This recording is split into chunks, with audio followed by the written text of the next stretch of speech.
In the sprawling heart of the Roman Empire, where marble statues gleamed under the Mediterranean sun and the roar of the Colosseum echoed through the streets, justice was a spectacle unlike anything the modern world could imagine.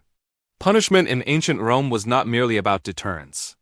It was theater, morality tale, and social control all rolled into one, often executed with a flair that would seem bizarre, cruel, or utterly incomprehensible to us today.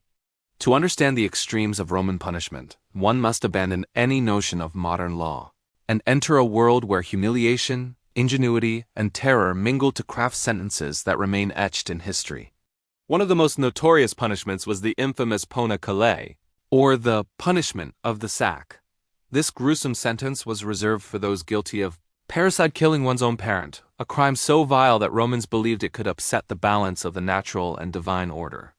The condemned was sewn into a leather sack, often with live animals such as a dog, a rooster, a monkey, and a viper, each chosen for symbolic significance. The rationale was as twisted as the act itself. The animals represented chaos, danger, and unnatural instincts, mirroring the moral corruption of the murderer. Once enclosed, the sack was thrown into a river, condemning the criminal to a terrifying death both physically and spiritually. It was a punishment designed not just to kill, but to erase the offender from both civic and cosmic memory. Romans, however, were not content with a single bizarre method. The furca and patibulum system imposed humiliation and pain in tandem. Criminals were sometimes paraded through streets on a forked frame or a wooden crossbeam, exposed to public ridicule before the final execution. This public element ensured that punishment served as both a deterrent and a moral lesson. The psychological torment of being displayed like an animal, knowing that the jeering crowd might throw stones or insults, was as integral to the sentence as the physical suffering that followed. Slaves, particularly those accused of rebellion or theft, faced punishments designed to degrade as much as to destroy. Crucifixion, which would later gain fame through its use in the execution of Jesus of Nazareth, was first and foremost a Roman invention intended to prolong suffering and make an example of the condemned. Victims were stripped, nailed or tied to a wooden cross, and left to die over hours or days. In the heat of summer, exposure to the sun, thirst, and insects compounded the agony. Crucifixion was not merely execution. It was the embodiment of shame, helplessness, and public spectacle. For lesser but still notorious crimes, the Romans devised punishments that were almost absurd in their specificity. Thieves might be forced to wear masks of their crime, turning them into living symbols of shame as they wandered the streets. This visual branding was a constant reminder of moral failure, reinforcing societal norms without immediate lethal consequences. Similarly, debtors might be placed in stocks or pillories, immobilized and subject to ridicule, harassment, or minor physical abuse. The purpose was clear. Crime, whether major or minor, demanded visibility and censure. But perhaps the most bizarre element of Roman punishment was its theatricality, often involving animals or surreal implements. One account tells of a man condemned for treachery who was forced to swim in a pit with crocodiles, a punishment that seems ripped from myth rather than history. While such accounts are sometimes exaggerated, they illustrate the Roman appetite for spectacle and the psychological terror designed to enforce obedience. Punishments were stories enacted in real life, cautionary tales written in flesh and blood. Beyond physical pain and public shame, Romans also sought symbolic punishments. Offenders might be forced to carry the implements of their crime, walk backwards through the city, or endure rituals that mocked the very act they had committed. These punishments were as much about narrative as retribution. The Romans understood that humans are creatures of memory and story. By embedding a criminal's shame into ritual, they created living parables for all who witnessed them. The legal system of Rome also allowed for creative use of fines, exile, and property confiscation, often layered with symbolic humiliation. An exile might be sent to a distant province, stripped of citizenship and civic identity, facing a life of anonymity and struggle. Even here, the bizarre mingled with the serious. Some exiles were sent with iron collars, shackled to remind them of both their crime and their continuing subordination to Roman law. The psychological dimension was paramount. Suffering alone could punish the body, but public humiliation punished the soul. One particularly curious case involved a senator accused of corruption. Instead of execution, he was sentenced to wear a sack filled with sand and parade through the forum, a punishment that combined embarrassment, physical discomfort, and ritualistic condemnation. Observers would watch the man struggle, sweat, and stumble, a living symbol of the consequences of greed and moral failure. Romans understood that punishment worked best when it engaged the senses. Sight, sound, and even smell were harnessed to create lasting impact. Animals were recurrent actors in these bizarre dramas. Beyond the ponacole, beasts were sometimes used to torment criminals in the arena, pitting human against animal in a grim spectacle of strength and fear. Lions, bears, and leopards were released onto prisoners, not merely for execution but for entertainment, demonstrating the power of the state and the fragility of the human body. Spectators would cheer or recoil, but the lesson was clear. The law was absolute and violation carried unpredictable and terrifying consequences. Punishments also reflected the Romans' fascination with irony and poetic justice. A man guilty of false accusations might be forced to endure the same false accusation publicly. A thief might be bound and left in a market to have others take whatever they pleased. The Romans relished symmetry in punishment. Crime echoed in the consequences, creating a moral equation that was both didactic and bizarre. Even religious transgressions carried strange and extreme penalties. Priests, augurs, or commoners who desecrated temples faced ritualized executions that combined sacrilege with theatrical death. In some instances, offenders were thrown from cliffs, burned in ceremonial pyres, or drowned with prayers for divine retribution. Punishment was thus not only civic but cosmic. It ensured that both human and divine law were satisfied, often in the most bizarrely symbolic ways imaginable. As the empire grew, so did the repertoire of punishments. Governors in distant provinces, unshackled from the scrutiny of Rome, invented their own brutal and inventive methods. Rebels might be sewn into animal skins and dragged through towns, or sentenced to labor in chains alongside dangerous animals. The message was consistent. Roman authority was absolute, unpredictable, and terrifyingly inventive.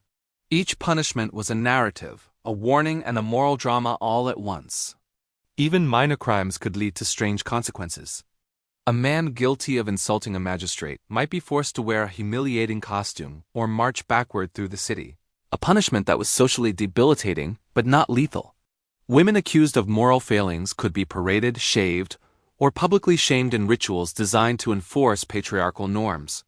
The bizarre was not reserved for murderers or traitors. It infiltrated daily life, reminding citizens of the omnipresence of law and the creativity of enforcement. One particularly theatrical punishment involved a group of conspirators against the state. Instead of immediate execution, they were forced into a mock funeral procession, each dressed as a corpse, while the citizens recited their crimes aloud. Only after this public dramatization were they executed. This blending of theater, ritual, and justice exemplifies Roman philosophy. Punishment was not merely a means to an end. It was an art form, a public lesson, and a moral spectacle. Perhaps the most enduring lesson from these bizarre punishments is not merely the cruelty but the creativity and symbolism embedded in every sentence. Romans understood that the human mind responds not only to pain but to shame, narrative, and spectacle. Each punishment was carefully designed to resonate with the audience, ingraining the moral and social order in ways that pure incarceration or fines could not. Even as the empire waned, the memory of these punishments endured. Writers, historians, and philosophers chronicled the extremes, ensuring that the bizarre, grotesque, and theatrical methods of Roman justice became a cautionary tale for posterity.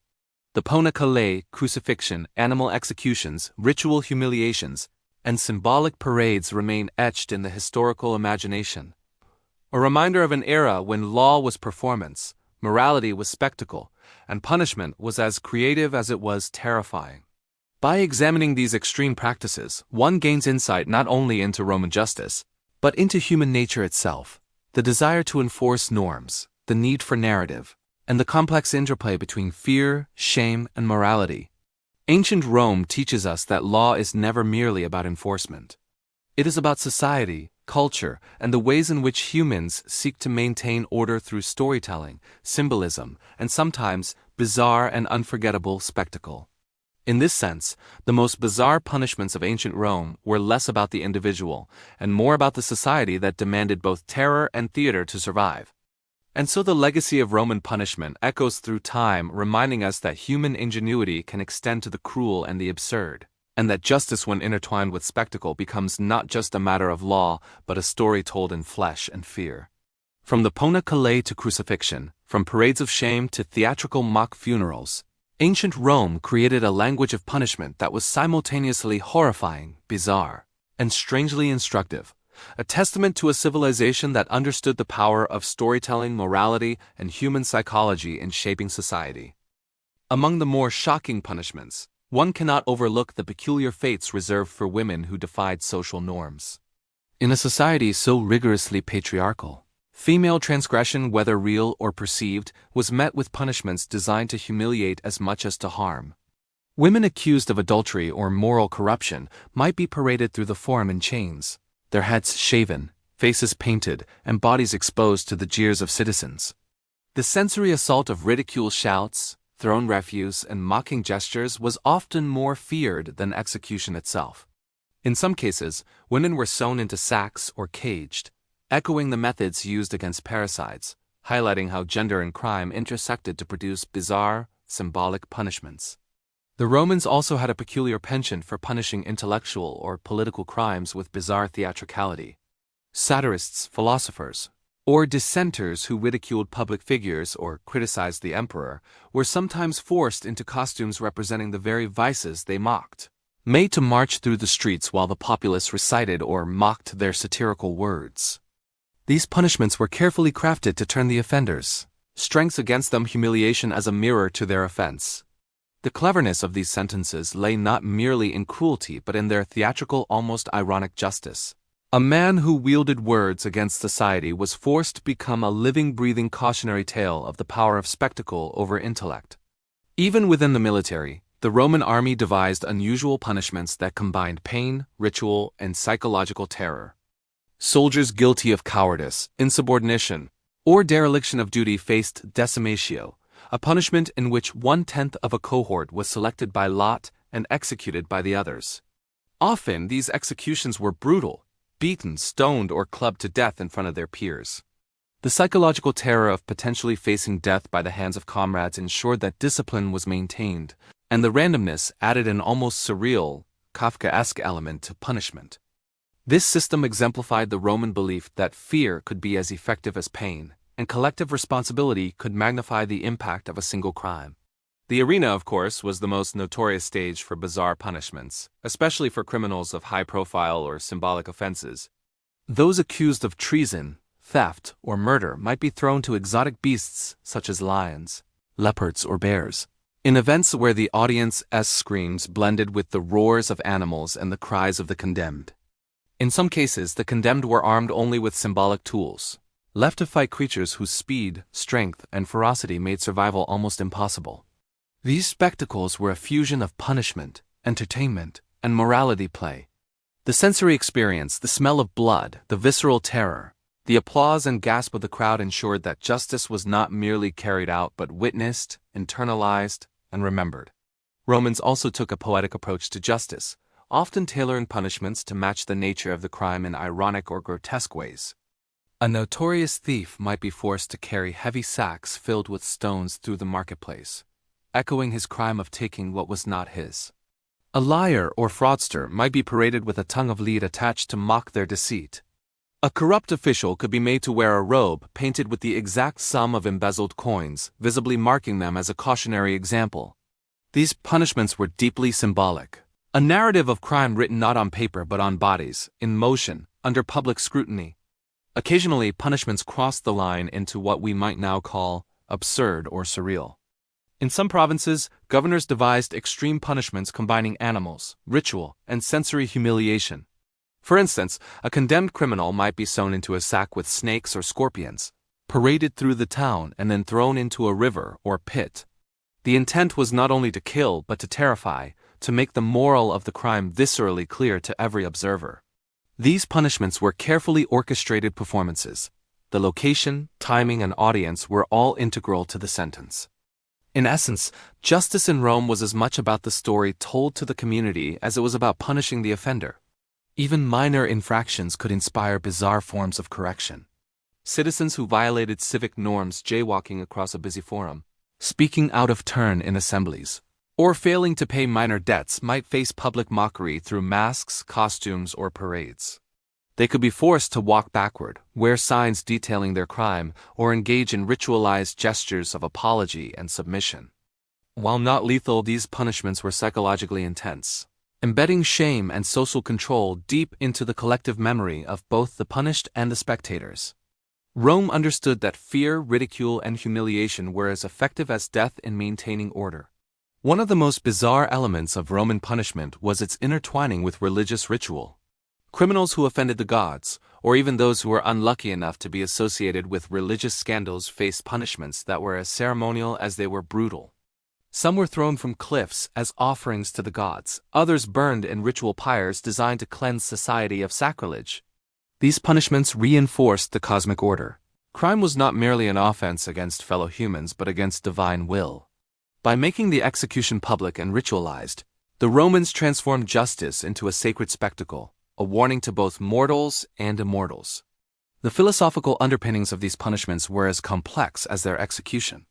Romans believed that justice needed to balance pain, humiliation, and societal instruction.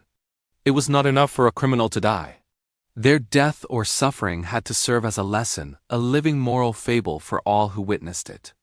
This is why so many punishments were bizarre, theatrical, and multi-layered. They engaged the senses, the mind, and the community, embedding a story of crime and consequence into the very fabric of Roman life. Some historians recount punishments so strange they seem almost fictional.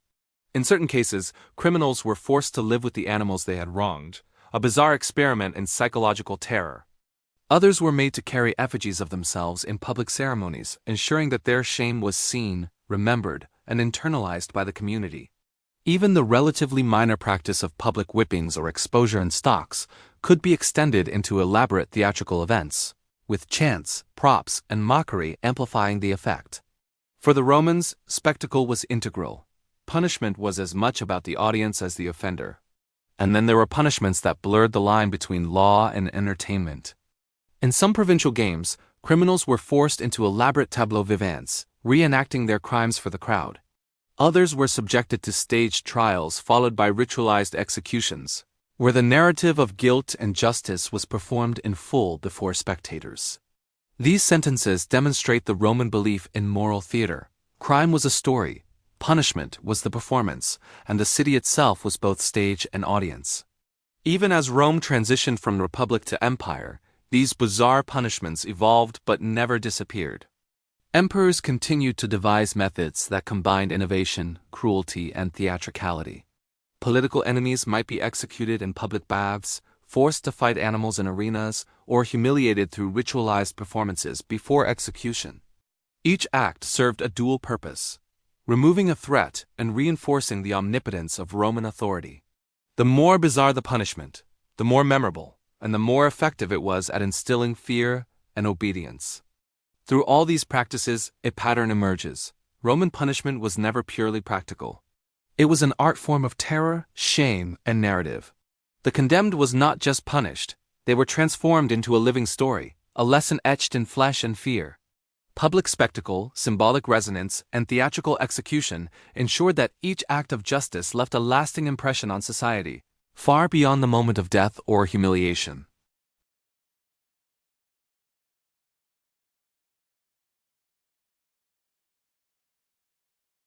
From the Ponacale with its grotesque combination of sack and animals, to crucifixion, mock funerals, animal executions, and parades of shame, these punishments reveal a civilization obsessed with narrative, symbolism, and control. They show a society that understood the power of spectacle, the influence of shame, and the ways in which fear and moral storytelling could shape behavior.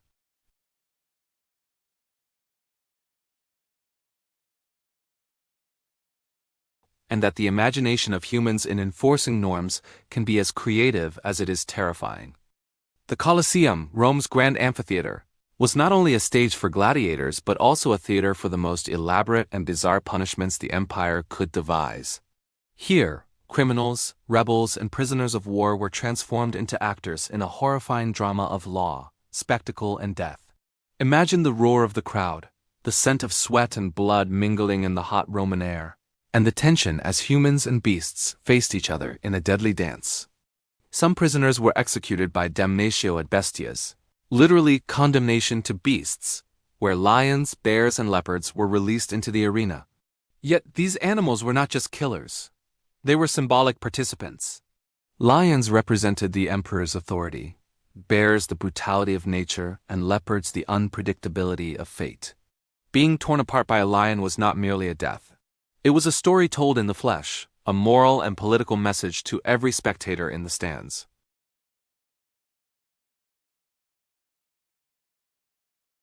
Rather than a simple execution, they were paraded through the city, displayed in chains and manacles, and then brought into the Colosseum, where they were forced to fight animals without weapons, their only defense being agility and sheer will.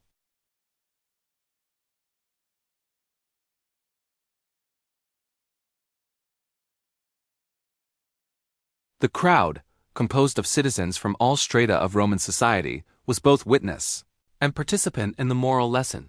Defiance against Rome, no matter the scale, would be met with public spectacle and unimaginable suffering. Equally bizarre were punishments that combined imprisonment, humiliation, and sensory overload. A thief caught in the forum might be stripped, bound, and made to carry the stolen goods while paraded through the streets, subjected to stones, spit, and insults. In some cases, townspeople were encouraged to lash or jeer at the criminal, transforming the act of justice into a participatory performance. For minor crimes, the Romans devised endless variations. Citizens could be forced to walk backward through the city for an entire day, or wear costumes that exaggerated the absurdity of their offense, such as masks with exaggerated features symbolizing their lies, greed, or deceit.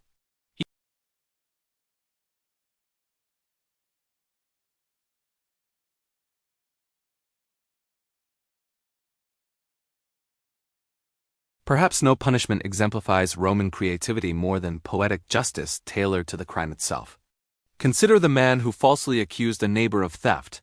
He might be publicly accused of his own lie, forced to carry a bag of stones representing the weight of falsehood through the forum as children and adults mocked his plight. A corrupt tax collector might be required to wear a robe covered with painted coins, while parading through the streets, visually manifesting his greed for all to see. These punishments were simultaneously theatrical, symbolic, and socially effective.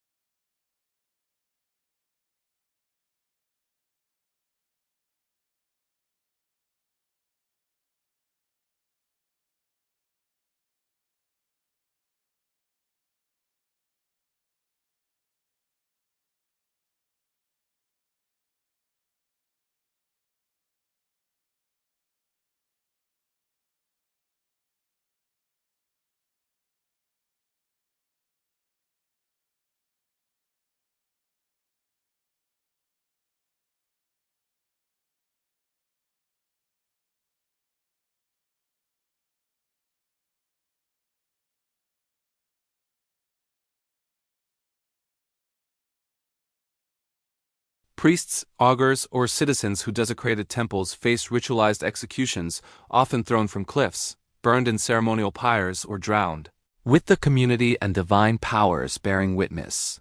Even in these ritualized forms, there was a bizarre theatrical element. Offenders were forced to participate in their own moral lesson, performing their guilt before death. Justice was thus both a civic and a cosmic performance. Exile and property confiscation were sometimes accompanied by equally bizarre rituals.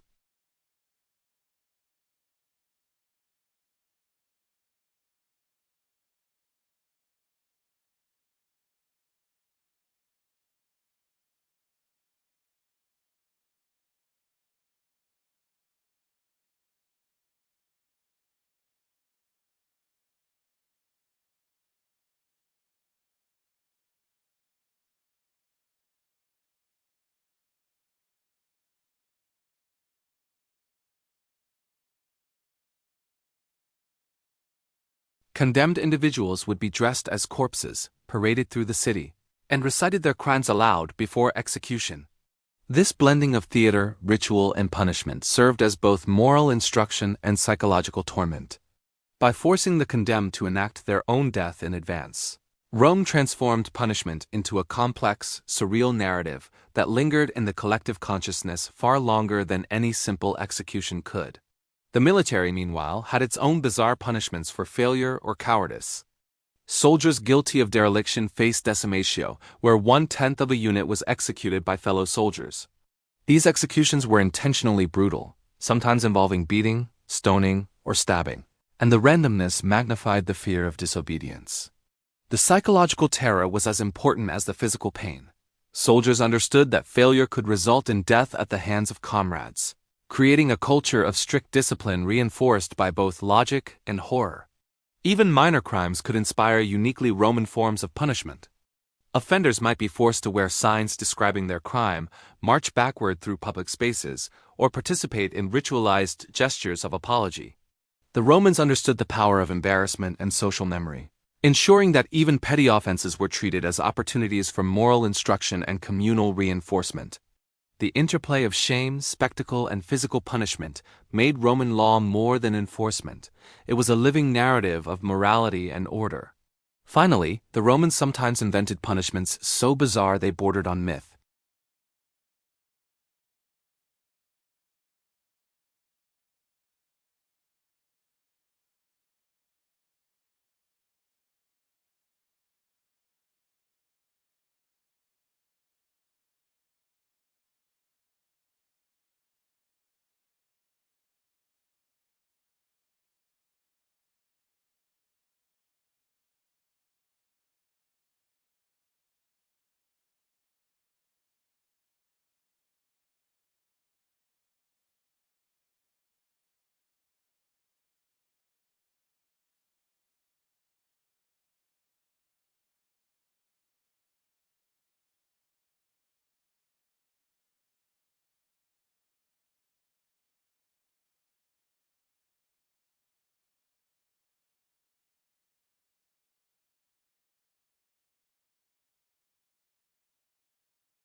Among the more infamous individual cases of bizarre Roman punishment, one stands out for its sheer theatrical cruelty. A senator named Lucius Aemilius Paulus, accused of embezzling public funds, was not executed outright. Instead, he was paraded through the forum, wearing a robe embroidered with the exact sum he had stolen. Each coin represented as a painted gold disc. Citizens mocked him, throwing refuse and shouting insults, while children tripped him as he walked. The symbolism was clear. His greed now clung to his body, visible for all to see. After this public humiliation, he was exiled to a distant province, forced to live in obscurity and labor a punishment, combining shame, deprivation, and moral instruction. The crowd remembered the lesson long after Paulus had disappeared from public life. Another notorious case involved a Roman soldier named Marcus Silvanus, accused of desertion during a critical campaign. He faced the dreaded decimatio, in which 1/10 of his cohort was chosen by lot to be executed by their comrades. Sylvanus was selected and forced to kneel as fellow soldiers struck him with clubs. The sun blazed overhead, the sounds of grunts, blows, and the cries of the condemned mingling with the metallic clang of armor. The psychological terror for the remaining soldiers was immense. No one could predict when or if they would be next, and the randomness amplified fear far beyond the immediate pain. For the Romans, decimatio was both punishment and deterrent, a lesson in loyalty and obedience written in the flesh of peers. The arena was home to some of the most bizarre and horrifying spectacles. Criminals accused of treason, murder, or rebellion were often condemned to fight exotic animals. One account tells of a man guilty of plotting against the emperor, thrown into the Colosseum to face a lion while blindfolded. He had no weapons, only his wits, as the beasts circled him, muscles rippling under golden fur. The crowd gasped and cheered, witnessing a living story of crime and retribution unfold. The condemned's fear, the beast's predatory grace, and the crowd's voyeuristic fascination combined into a performance that was moral, political, and theatrical all at once. Even minor offenders could face creative punishments. A woman accused of gossiping might be forced to wear a mask depicting her crime, parade through the streets, and have her head shaved, her voice amplified by cries from onlookers repeating her words in mocking tones. Men guilty of lying or petty theft were sometimes made to carry sacks filled with stones, often labeled with their offense, through busy markets. These punishments were designed to be seen, remembered, and retold an early form of social storytelling, ensuring that moral lessons traveled faster than word of mouth ever could. One of the more surreal punishments was the mock funeral, a theatrical form used against conspirators or political criminals. The condemned would be dressed as corpses, paraded through the city, and required to recite their crimes aloud, step by step. Citizens observed, priests intoned prayers, and sometimes animals were included in the procession to symbolize chaos or moral corruption. Only after this ritualized humiliation were the criminals executed, often in gruesome but symbolic ways. The Romans understood that justice was more than ending life. It was creating a moral performance that resonated with the public, transforming punishment into a narrative that could endure across generations. Women's punishments often intertwined morality, ritual, and public spectacle. An infamous case involved a woman caught plotting to poison her husband. She was sewn into a sack with snakes and a monkey, symbolizing treachery and chaos, and thrown into a river, a Roman method known as ponacale, previously reserved for parricides. Citizens lined the banks to witness the horror, and priests performed rites to cleanse the city of her crime. The combination of physical death, public humiliation, and symbolic narrative ensured that her crime and punishment became a lasting moral lesson, repeated in whispers, stories, and cautionary tales. Exotic animal executions were sometimes combined with ironic or poetic justice. A man guilty of stealing chickens might be thrown to a hungry flock of animals, forced to fight for survival among the very creatures he had wronged. Rebels could be sewn into sacks with snakes and leopards, symbolically combining chaos, cunning, and danger. Even ordinary thieves might be forced to carry effigies representing their stolen goods as they paraded, enduring the ridicule and physical exertion as punishment. The Romans understood that suffering alone was not enough. Punishment had to teach, perform, and symbolize moral order. Religious offenses often drew the most bizarre and symbolic forms of punishment. A priest caught defiling a temple could be thrown from a cliff, burned in a ritual pyre, or drowned in a sacred river. The ceremonies were elaborate. Chants, prayers, and gestures accompanied the act, ensuring that the gods witnessed both the crime and its correction. In these cases, punishment was civic, moral, and cosmic, designed to restore balance not only in society but in the spiritual realm. Citizens watching understood that crime against the divine was inseparable from crime against the state, and punishment was a spectacle of moral and religious order. Even the smallest infractions were opportunities for spectacle. A minor official guilty of corruption might be forced to wear a costume depicting the exact nature of his crime, march through the forum, and publicly recite his offense. Children and citizens mocked him, hurled minor stones, and laughed at his plight. This form of punishment reinforced social cohesion, using shame and theater to maintain moral standards.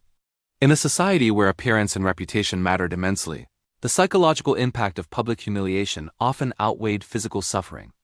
One of the most bizarre combinations of punishment, spectacle, and narrative involved criminals forced into living tableaux. Imagine a thief forced to enact his own crime in the middle of the forum, with citizens acting as witnesses, victims, or narrators, describing each detail of his offense. Only after completing this public performance would the sentence, often execution, be carried out. The Romans understood storytelling as a tool for justice. The condemned became both actor and lesson, their suffering woven into the city's collective memory. The military, once again, showcased the most calculated and psychologically inventive punishments.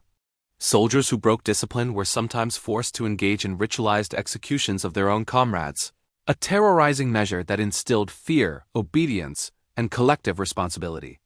The randomness of decimatio, combined with ceremonial public display, created a culture of fear that reinforced loyalty and obedience. Soldiers learned that failure could mean death at the hands of peers, a powerful and uniquely Roman form of punishment combining logic, cruelty, and spectacle. As the empire expanded, provincial governors experimented with even more bizarre punishments. Rebels and criminals might be sewn into sacks with live animals, paraded through towns, and thrown into rivers or pits. Minor offenders could be forced to carry signs detailing their crimes for days, perform humiliating gestures, or participate in ritualized apologies. Each act, whether for murder or minor theft, was a carefully orchestrated moral story, ensuring that both criminal and observer understood the consequences of violating Roman law. The Romans' love for symbolic, ironic, and theatrical punishment extended even to debtors. Those who failed to repay loans might be paraded publicly, forced to beg or labor, while wearing signs detailing the amount owed. The combination of humiliation, physical strain, and public visibility made debt not just a financial issue but a moral one. Citizens learned that failure to meet obligations carried visible consequences, reinforcing social and economic order through spectacle and shame. Finally, the psychological sophistication of Roman punishment cannot be overstated. By combining fear, shame, theater, and symbolism, Romans created punishments that were far more memorable than simple execution. From ponaculae and crucifixion to animal executions, mock funerals, and public parades, each act of justice served multiple purposes: retribution, deterrence, moral instruction, and public entertainment. The creativity and theatricality ensured that lessons endured, leaving a lasting imprint on both individual and collective consciousness. The legacy of Rome's bizarre punishments reminds us that justice is not merely functional. It is cultural, moral, and symbolic, reflecting the values, fears, and imagination of a civilization. The most extreme and unusual punishments, whether sewn into sacks with animals executed in arenas with exotic beasts or paraded through the city in symbolic costumes, reveal a society that understood the power of narrative, the impact of fear, and the enduring influence of spectacle. Justice in ancient Rome was a story enacted in flesh and fear, a cautionary tale written for both gods and humans, and a vivid reminder of the extraordinary lengths a civilization will go to enforce order, morality, and obedience.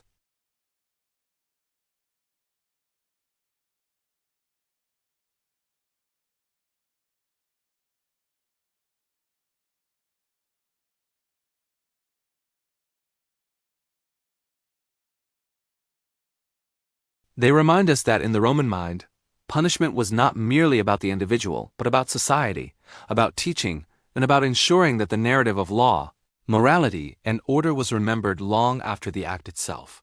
The most bizarre punishments of ancient Rome were not only terrifying, they were unforgettable. Moralized and theatrical stories that continue to captivate our imagination millennia later. Imagine stepping into the heart of ancient Rome, a city of marble statues, roaring crowds, and streets teeming with life. Here, justice was more than law, it was spectacle, theater, and moral instruction, often terrifying, sometimes bizarre, and always unforgettable. To understand the extremes of Roman punishment, we must leave behind modern notions of justice and enter a world where fear, shame, and spectacle were tools of control. Take, for example, the infamous ponaculae, or punishment of the sack, reserved for those guilty of parricide killing one's own parent. This punishment was designed to erase the criminal, body, and soul. The condemned was sewn into a leather sack with live animals, a dog, a rooster, a monkey, and a viper. Each animal symbolized chaos, danger, or unnatural instincts, mirroring the moral corruption of the murderer. Once enclosed, the sack was thrown into a river. The death was not just physical, it was symbolic, public, and terrifying. The story of this punishment echoes through history, a cautionary tale of crime and consequence. Romans were creative, even theatrical, in their punishments. A criminal might be displayed on a forked frame or wooden crossbeam, paraded through the streets while crowds jeered, pelted stones, and hurled insults. This public humiliation was as much a part of justice as the eventual execution. It ensured that society learned the moral lesson as vividly as the criminal suffered.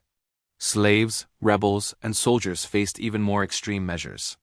Crucifixion, later famous in Christian history, was originally a Roman invention designed to prolong suffering and shame.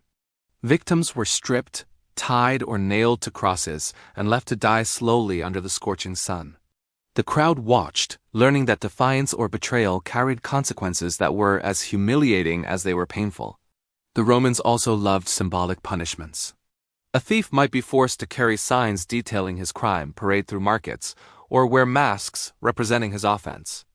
Poetic justice was everywhere.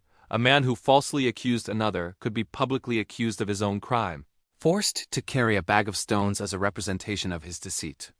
Every punishment was a story enacted in flesh and blood. Women, too, were subjected to bizarre and humiliating punishments, particularly for moral transgressions. A woman accused of adultery might be paraded through the streets in chains, with her head shaved and face painted, subjected to ridicule from citizens. In extreme cases, women who committed parricide could face the ponacale, sewn into sacks with snakes or monkeys, and thrown into rivers, a punishment combining death, humiliation, and symbolic meaning.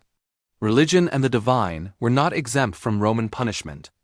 Priests, augurs, or citizens who defiled temples could be thrown from cliffs, burned in ceremonial pyres, or drowned in sacred rivers. These punishments were ritualized, performed publicly, and laden with symbolism. Crime against the divine disrupted both civic and cosmic order, and the spectacle ensured that everyone witnessed the restoration of balance. The Colosseum, the grand amphitheater, served as the ultimate stage for bizarre and theatrical punishment. Criminals, rebels, and prisoners of war could be forced to fight exotic animals, often without weapons. Their survival depended only on speed, wits, and luck. Lions, bears, and leopards were not mere killers, they were symbols of power, chaos, and unpredictability. Crowds watched, screamed, and cheered, witnessing justice as a living, terrifying story unfold. Even minor offenders faced creative punishments. Men guilty of petty theft might carry heavy sacks labeled with their crime. Women accused of gossip could wear masks depicting their offense and parade through town. In every case, public humiliation was the tool, ensuring that moral lessons reached far beyond the individual to the entire community. The Romans also practiced mock funerals, turning execution into moral theater.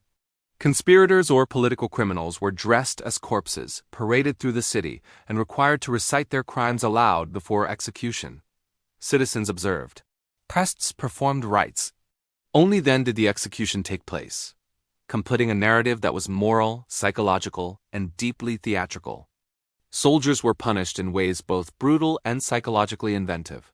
Those guilty of cowardice faced decimatio, where 1/10 of their unit was chosen by lot and executed by comrades. The randomness created terror. No one knew if they would survive.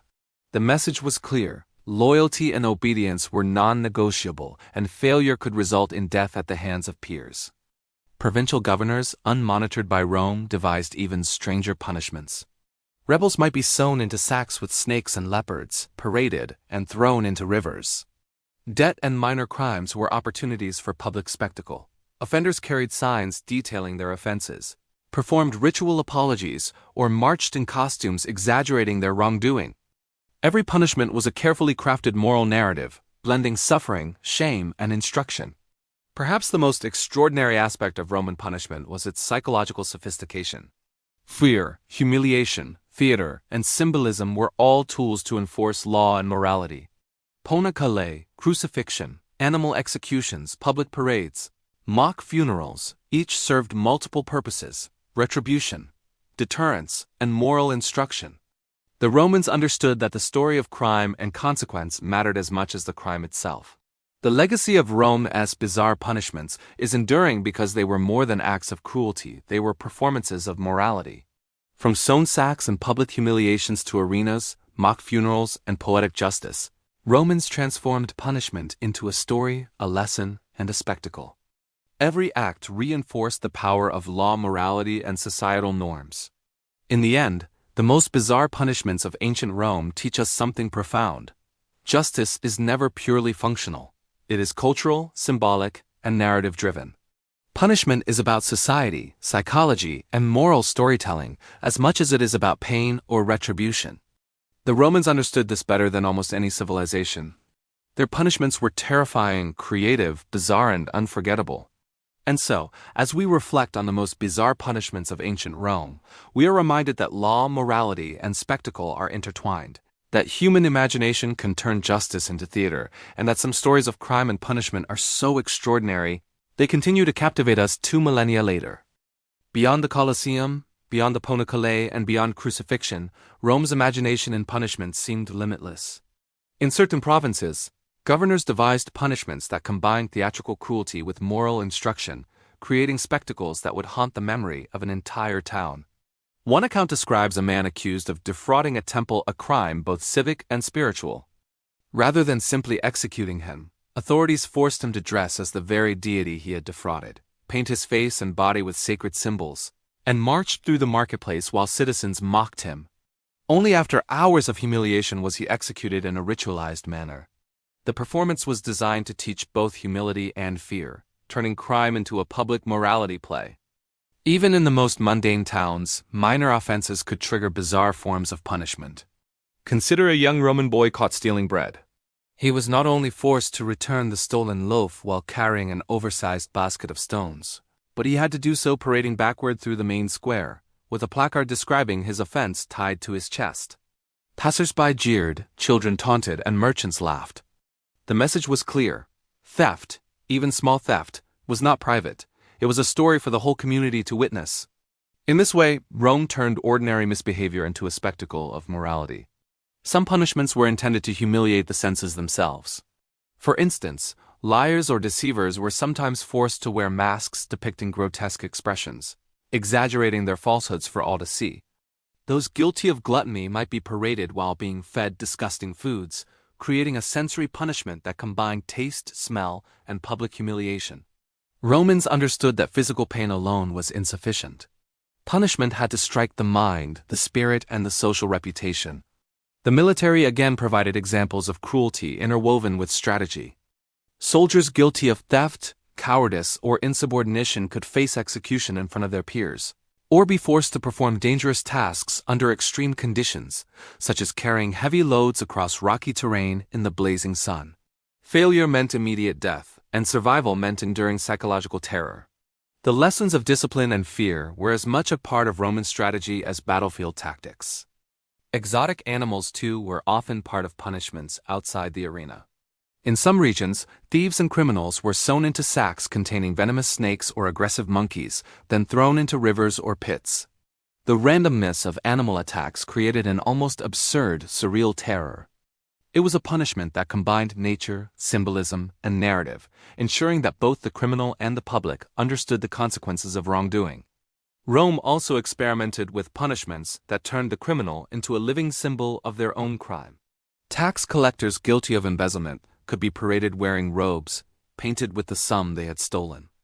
A person guilty of gluttony might be made to eat until vomiting in public, their shame magnified by spectators who jeered and mocked. One particularly bizarre form of poetic justice involved forcing liars to walk through markets while reciting their lies aloud, ensuring that everyone could witness and remember the moral failure. Even executions themselves could be transformed into elaborate theatrical events. In some accounts, criminals were mocked as gods, kings, or mythological figures, only to be executed shortly afterward in ways that symbolized the hubris of their offense. This blending of theater, morality, and punishment was central to Roman justice. It was never enough to punish. The crime had to be narrated, dramatized, and remembered. Women continued to experience some of the most surreal punishments, particularly when their offenses threatened social or familial order. Adultery, murder, or conspiracy could lead to public humiliation combined with death, sometimes sewn into sacks, chained, or paraded through the city. These punishments were symbolic as well as physical. The body, the costume, and the journey through the streets told a story of transgression, fear, and societal reinforcement. Religion often dictated the most imaginative forms of punishment. Offending the gods could result in execution designed to restore cosmic balance. Priests, augurs, or citizens guilty of sacrilege might be thrown from cliffs, burned in ceremonial pyres, or drowned in sacred rivers. These punishments were carefully staged, ensuring that both the divine and mortal audiences witnessed the restoration of order. In this way, Rome blurred the lines between law, morality, theater, and religion. Even the smallest crimes were opportunities for spectacle. A citizen guilty of gossip might be forced to walk backward through the streets, wearing a mask depicting the words they had spread. Minor debtors were paraded with signs detailing their failures, often for several days. Every act of wrongdoing became a visual, public story, ensuring that lessons were communicated more effectively than any written law. Finally, one of the most astonishing aspects of Roman punishment was its psychological depth. Romans understood that fear, shame, and public observation were sometimes more powerful than physical pain. From ponacale to crucifixion, from mock funerals to public parades, every punishment was designed to leave an enduring mark. Criminals were not simply executed, they were transformed into living lessons, moral fables enacted in flesh and blood. Through all these methods, Rome demonstrated that justice was not just about punishing the guilty. It was about teaching society, reinforcing order, and telling stories that would be remembered for generations. The most bizarre punishments were terrifying, creative, and symbolic, designed to etch morality, fear, and obedience into the collective memory of a civilization. And so, as we look back on the bizarre punishments of ancient Rome, we see a society obsessed with morality, spectacle, and narrative. They remind us that law is never simply about crime and consequence. It is about psychology, theater, and memory. Every sack, every cross, every parade, every mock funeral was a story, and Rome made sure that every story was unforgettable. One of the most notorious punishments in Roman history involved parricides, those who murdered their own parents. Beyond the infamous ponacale, records suggest variations that were even more elaborate and terrifying.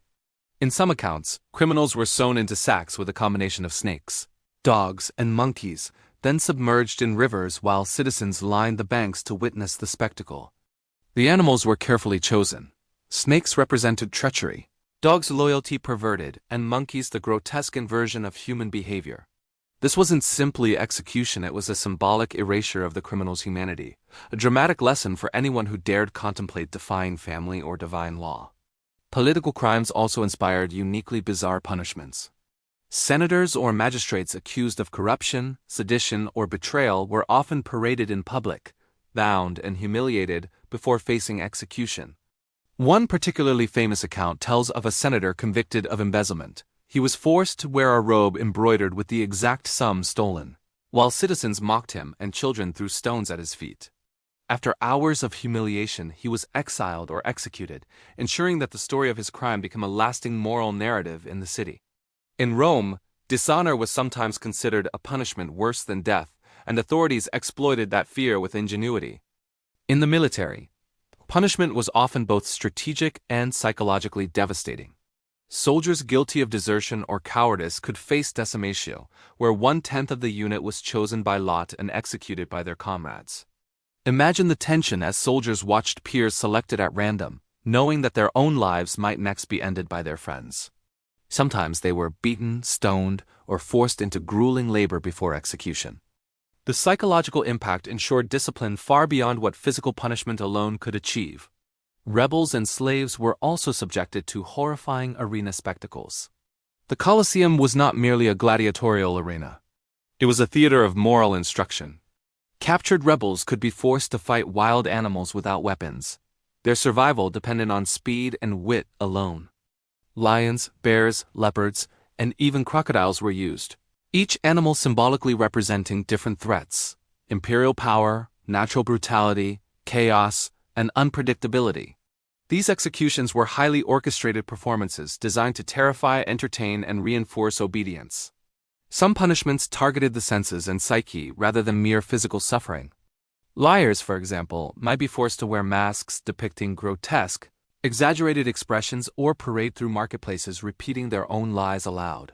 Thieves might carry signs detailing their offenses, march backward through the forum, or perform physically exhausting tasks in public view. Romans understood that public humiliation could be more potent than physical pain, teaching moral lessons through spectacle, ridicule, and shame. Women's punishments often combine morality, ritual, and theater. A woman caught in adultery might be paraded with her head shaved, chains around her wrists, and painted symbols marking her transgression. Those accused of plotting murder within families could be sewn into sacks with snakes or thrown from cliffs into rivers, merging physical punishment with symbolic storytelling. These punishments reinforced both social and familial hierarchies, sending messages about obedience, virtue, and societal norms. Religious transgressions were also met with elaborate punishments. A citizen defiling a temple or sacrilegious priest could be executed through drowning, burning, or being thrown from cliffs. These acts were not only punitive but ceremonial, performed publicly so that both the gods and the people witnessed justice. In many cases, the execution included rituals, chants, and offerings, turning punishment into a performance of cosmic and civic order. Even minor crimes were opportunities for theatrical punishment. A young boy caught stealing bread might be forced to return the stolen loaf while carrying an oversized basket of stones, parading backward through the town square. Citizens mocked him, children taunted him, and merchants laughed as a lesson was reinforced. No crime was too small for the spectacle of justice. This attention to detail illustrates how the Romans saw punishment as educational and communal, rather than private or purely punitive. One of the more surreal examples involves mock funerals, a punishment reserved for conspirators and political criminals. Here, the condemned were dressed as corpses, paraded through the city, and required to recite their crimes aloud before execution. Priests intoned prayers while citizens watched, transforming the act of punishment into a theatrical moral lesson. Only after the performance did the execution take place, ensuring that the story of crime and consequence was memorably enacted. Exotic animals were used creatively in punishment beyond the arena. Thieves and rebels might be sewn into sacks with aggressive animals, thrown into rivers or pits, leaving survival to chance. In some provinces, criminals were paraded with mock weapons, symbolic props, or costumes, emphasizing the ironic justice of their punishment. For example, a glutton could be forced to eat disgusting or spoiled food in public. A liar might repeat their falsehoods to mocking crowds. These punishments were theatrical, sensory, and symbolic, reinforcing both morality and social order. The Romans also understood the long-term psychological impact of their punishments. Public parades, humiliations, and mock executions created lasting memories for both criminal and observer. Every act, from ponicale to crucifixion, from arena battles to mock funerals, was designed to instill obedience, fear, and moral reflection. The story of the crime became inseparable from the punishment, etched into the consciousness of the community. Through all these methods, a pattern emerges. Roman punishment was never random. It was calculated, symbolic, and dramatic. Every crime received a response that was creative, theatrical, and morally instructive. From minor thieves paraded with signs to conspirators sewn into sacks with live animals, from soldiers executed by their comrades to criminals humiliated with masks and signs, Rome transformed punishment into a living, unforgettable story. And yet, the most bizarre aspect of Roman justice may have been its relentless creativity. Even the most minor offenses could inspire elaborate symbolic acts. Even the mightiest criminals could be punished in ways that combined fear, shame, public observation, and moral narrative. Justice in ancient Rome was not simply about ending life, it was about teaching society, reinforcing moral order, and ensuring that the story of the crime would never be forgotten. The most bizarre punishments of ancient Rome were terrifying, imaginative, and theatrical. They remind us that law is never simply functional. In the Roman world, punishment was psychological, symbolic, and narrative-driven, creating a culture where morality, fear, and spectacle were inseparable. From ponicale to mock funerals, from arena executions to public parades, the Romans mastered the art of turning punishment into theater, lesson, and memory all at once. And so as we reflect on these stories, we see a civilization obsessed with justice, morality, and storytelling, where every crime became a narrative, every punishment a performance, and every spectator a witness to the enduring power of fear and order. The bizarre punishments of ancient Rome were not simply acts of cruelty, they were immortal stories. Stories of human behavior, societal control, and the extraordinary extremes a civilization will reach to enforce law, morality, and obedience. Consider the case of Publius Cornelius Scipio, a minor magistrate accused of corruption and bribery. Instead of a simple trial or execution, the Senate decided that he would be paraded through the forum wearing a robe embroidered with the exact sum he had embezzled, each coin carefully depicted with golden paint. Citizens threw refuse, shouted insults, and children tripped him as he walked. After this hours-long public humiliation, Scipio was exiled to a remote province, leaving behind a story that would haunt both him and the city for years. In Rome, dishonor often outweighed death in severity, and this spectacle ensured the lesson was memorably delivered. Then there was Marcus Fabius, a soldier accused of desertion during a critical campaign. He was subjected to the notorious decimatio, where 1/10 of his cohort was chosen by lot for execution. Marcus was selected and forced to kneel as fellow soldiers struck him with clubs, the heat of the sun bearing down, the grunts of effort mingling with the cries of the condemned. Those who survived the ordeal carried the psychological weight of witnessing their comrades' deaths, a constant reminder of the consequences of cowardice. Discipline in the Roman army was brutal, calculated, and psychologically devastating. Among women, Julia Livia, accused of adultery with political implications, faced a punishment that combined humiliation and death. She was paraded through the city, her head shaved, chains binding her wrists, and painted symbols marking her transgression. Citizens mocked her, and priests performed rituals declaring the restoration of moral order. Finally, she was sewn into a sack with snakes and thrown into the Tiber River, a terrifying combination of ponicole and public spectacle, ensuring that her crime would serve as a cautionary tale for generations. Criminals who attempted to defraud the gods or desecrate temples often faced punishments as bizarre as they were terrifying. One account tells of a priest caught stealing sacred offerings. He was forced to dress as the deity he had defrauded, march through the marketplace, and be publicly mocked before being executed in a ritualized ceremony. The symbolism was clear. Crime against the divine demanded a narrative punishment, restoring cosmic and civic order simultaneously. Even minor criminals were subject to absurdly creative punishments.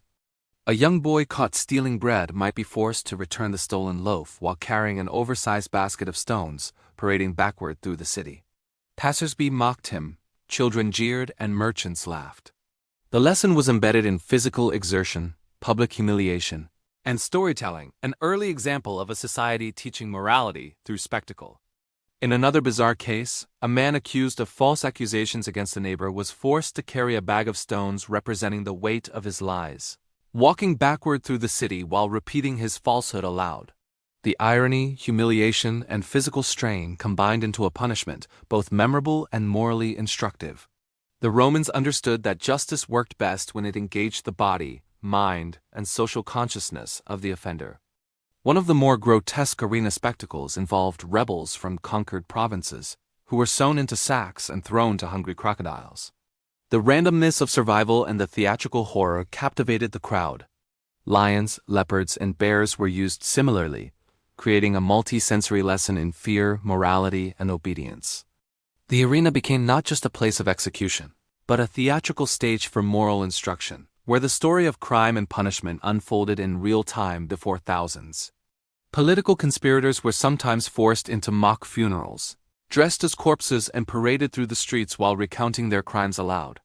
Citizens and priests observed the ritual, amplifying its symbolic impact.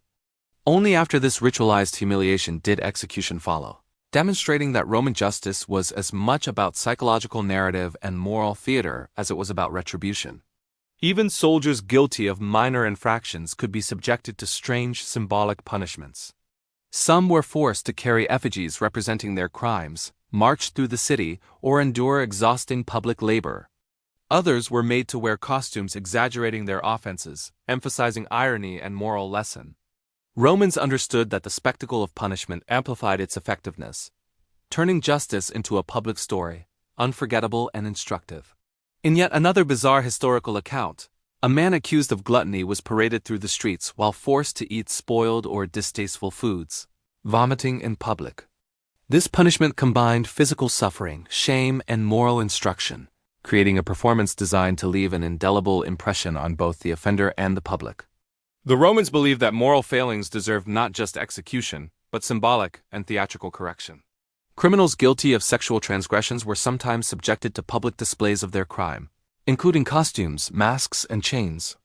One infamous case involved a man accused of seducing a married woman.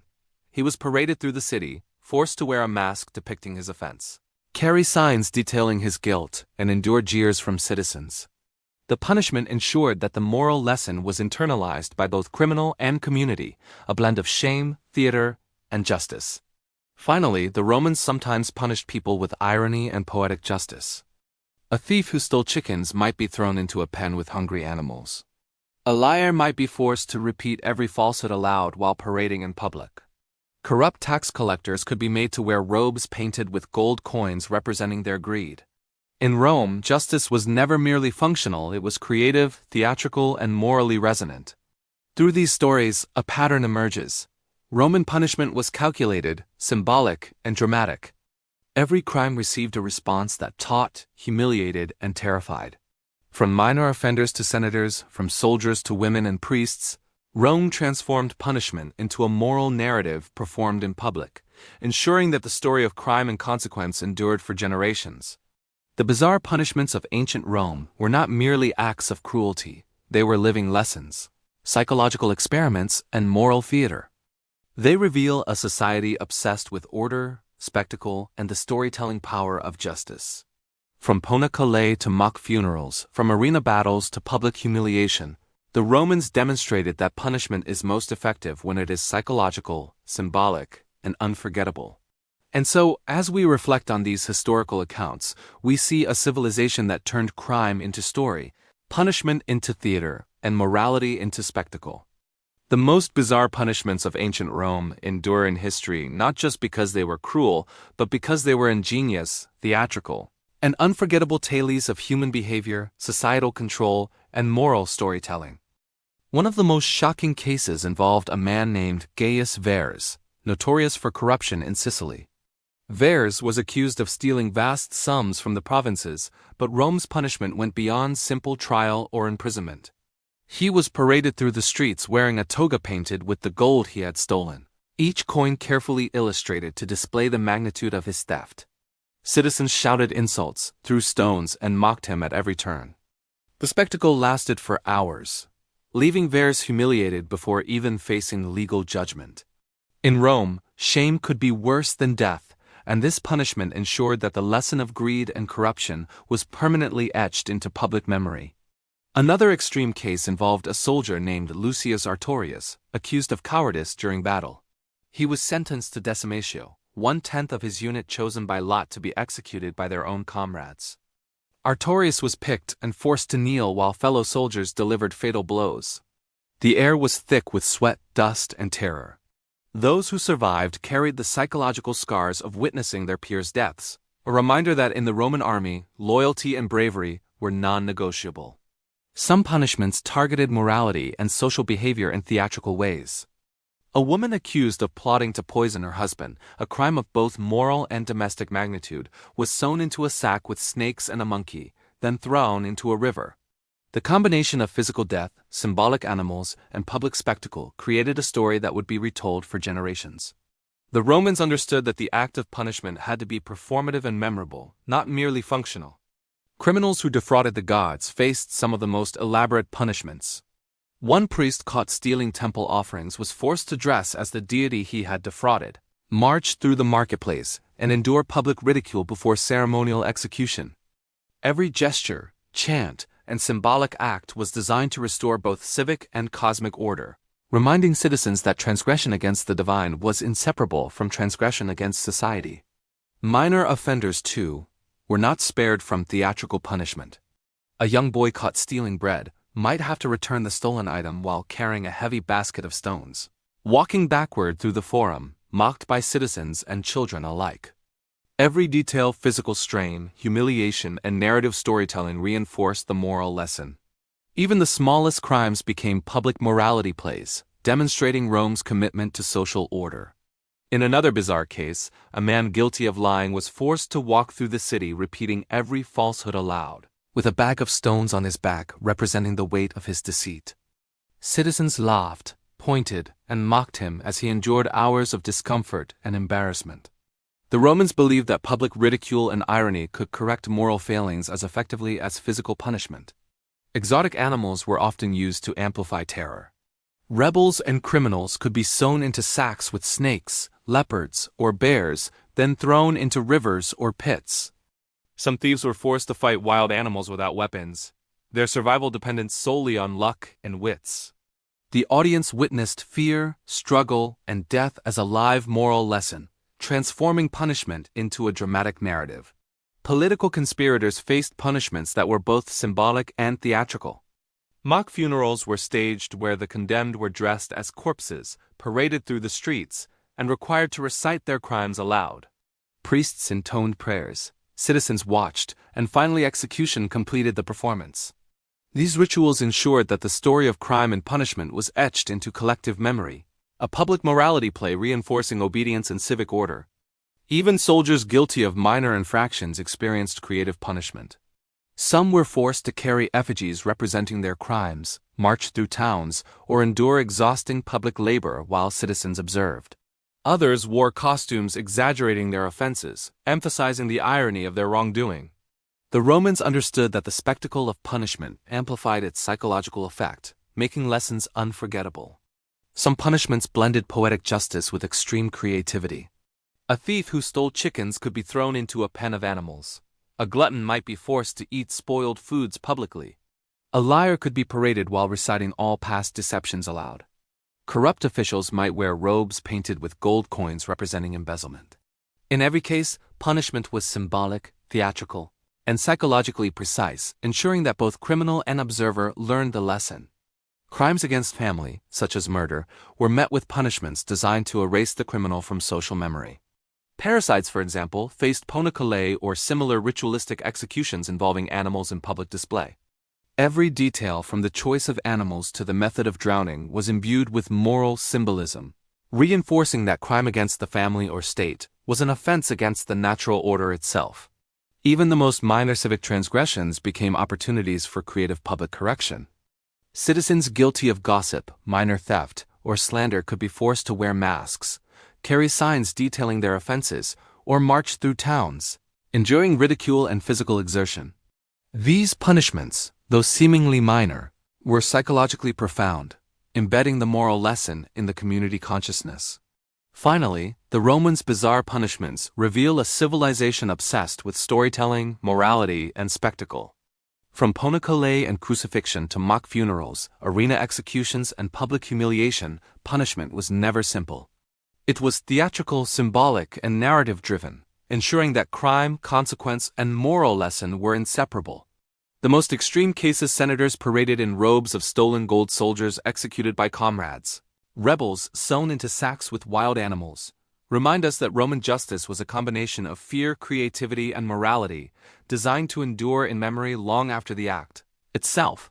Punishment in ancient Rome was not merely functional, it was psychological, symbolic, and unforgettable, a society's method of turning crime into story, suffering into spectacle, and law into theater. And so, as we reflect on the most bizarre punishments of ancient Rome, we see a civilization that understood the power of narrative, the effectiveness of fear, and the enduring impact of public spectacle. Every sack, every mask, every mock funeral, every animal-infested river was a story etched into history, a tale of morality, obedience, and the extraordinary extremes of human creativity in enforcing justice. Among the most extreme punishments, historical records tell of a senator named Lucius Aemilius, accused of betraying Rome to foreign enemies. The punishment was theatrical and terrifying. He was dressed as a defeated enemy king, paraded through the city while citizens mocked him, and forced to kneel before the Senate as priests recited prayers condemning his soul. Only then was he executed, a ritual designed to publicly erase his honor, shame him utterly, and restore moral and civic order. Every gesture, every chant, Every mocking laugh reinforced a story of betrayal and injustice that citizens would remember for years. Then there were the slaves who defied their masters or attempted rebellion. Rome had a particular fascination with making examples of them. Captured rebels were sewn into sacks with snakes, dogs, and monkeys, then thrown into rivers or pits, leaving their survival to chance. The audience, citizens, soldiers, and magistrates witnessed not only the death of the criminal, but a story of obedience, fear, and social hierarchy. It was a performance in which the wrongdoer became a living cautionary tale, and the spectators absorbed the moral lesson. A particularly surreal case involved a man who falsified legal documents to gain land. He was forced to carry a sign detailing his crime, walk backward through the forum, and recite the extent of his deceit aloud. Passers-by mocked him, merchants jeered, and children threw stones. The punishment was slow, humiliating, and psychologically precise, turning crime into a public morality play. Even minor thefts could inspire theatrical punishment. A boy caught stealing bread might have to carry a basket of stones while walking backward through town, returning the stolen loaf in full view of mocking citizens. The Romans understood that punishment was most effective when it engaged the senses, mind, and social consciousness simultaneously. Every humiliation became a story, every story a lesson. Crimes against family or morality often involve symbolic acts. Adulterers, parricides, and conspirators were sometimes sewn into sacks with animals or mock enemies, paraded through streets, and executed in rivers or arenas.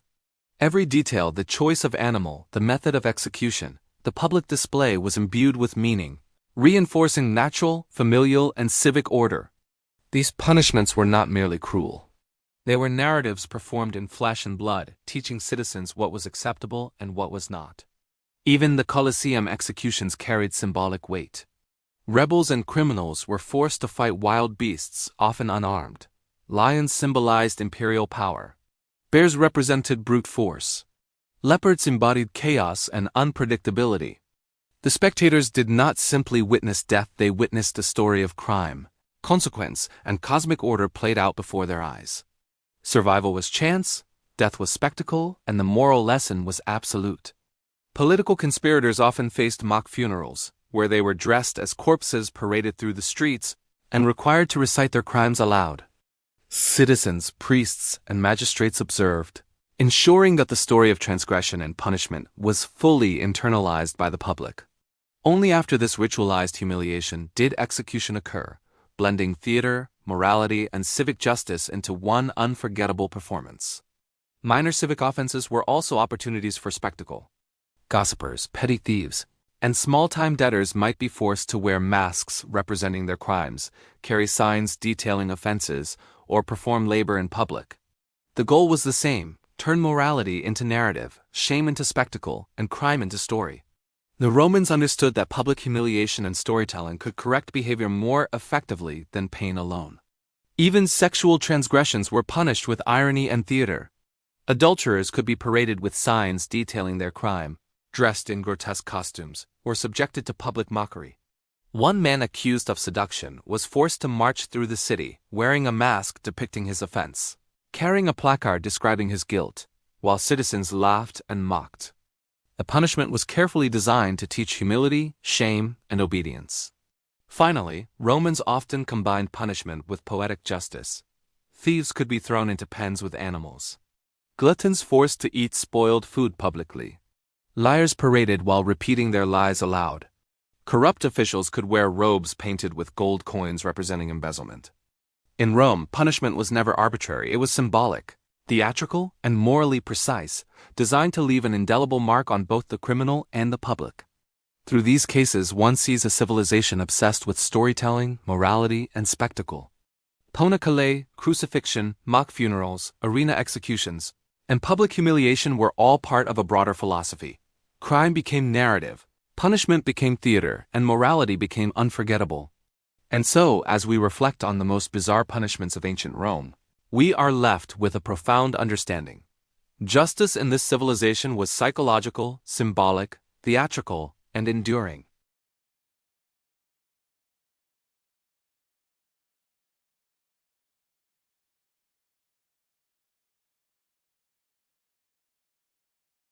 The Romans transformed suffering into spectacle, cruelty into narrative, and law into a performance that would be remembered for centuries. Their most bizarre punishments were terrifying, imaginative, and unforgettable testaments to a society that understood the extraordinary power of fear, shame, and storytelling in enforcing order. In the end, the bizarre punishments of ancient Rome remind us that justice is never merely functional. It is cultural, psychological, and narrative-driven. It is a story told in flesh and blood, in public spectacle, and in memory. And those stories, woven with terror, creativity, and theatricality, have survived 2 millennia, still capturing our imagination, still shocking, and still reminding us of the extremes a civilization will reach to enforce law, morality, and obedience.